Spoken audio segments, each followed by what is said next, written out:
Hello friend, my channel city and trend knowledge में आपका स्वागत है। यह बात उन दिनों की है। इस बात को करीब 2 साल हो चुके हैं जब मेरी तबीयत बहुत ज़्यादा ख़राब हो गई थी।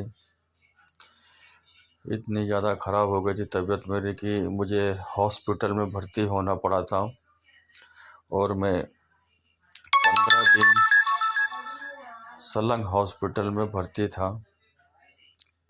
और उस हॉस्पिटल की घटना आपको मैं सच्ची घटना बताता हूँ।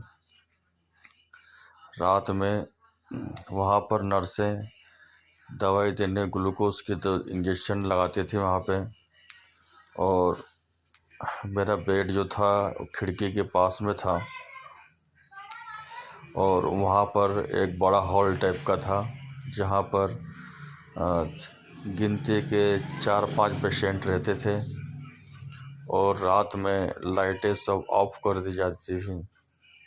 और जो नर्सें रहती थी वह भी रात में इंजेक्शन दे के 9-9:30 बजे आखिरी इंजेक्शन दे के चली जाती थी।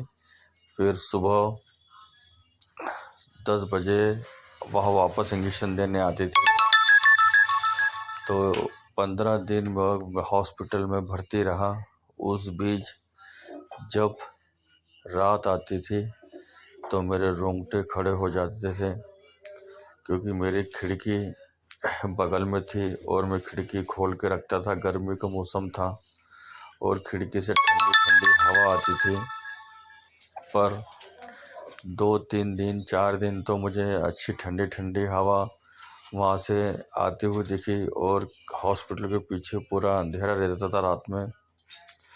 पर थोड़े दिनों बाद 4-5 दिन अच्छे से गुजरे। फिर उसके बाद रात में मुझे जैसे ही रात को 12-1 बजे तो मुझे वो खिड़की में से अलग अलग प्रकार की आवाज़ें आने लगी और ऐसा लगे जैसे कि कोई खिड़की के पास से मुझे हाथ हाथ करके मेरे सर पे हाथ फिरा रहा है।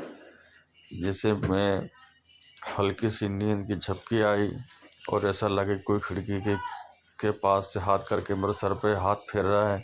तो मैं अचानक से उठूँ, देखूँ तो कोई नहीं। फिर मुझे नींद नहीं आए। फिर अलग अलग प्रकार की आवाज़ें आती थी और मैं काफ़ी घबरा जाता था। तो मैं रात भर सो नहीं पाता था।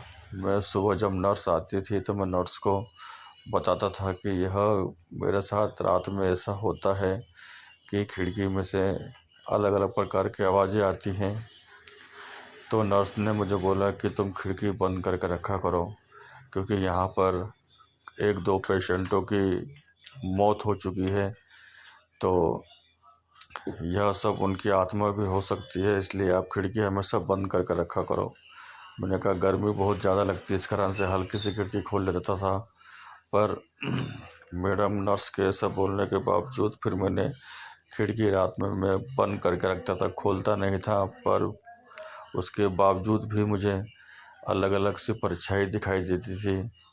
तो मैं रात में सोता ही नहीं था, दिन में सोता था। तो मैडम नर्स बोलती थी कि अब तो तुमको कोई दिक्कत नहीं है। मैंने कहा नर्स मुझे रात में अभी परछाई दिखाई देती है और मैं घबरा जाता हूँ बहुत। तो ऐसे कर करके फिर मेरा ऑपरेशन की तारीख आई। मेरा ऑपरेशन हुआ। उसके 2-3 दिन बाद ऑपरेशन होने के बाद मैं 2 दिन और हॉस्पिटल में रहा। उसके बाद ऑपरेशन जब मेरा हुआ तब मैं वही खिड़की पर लेटा रहता था, पर मैं वो खिड़की नहीं खोलता था।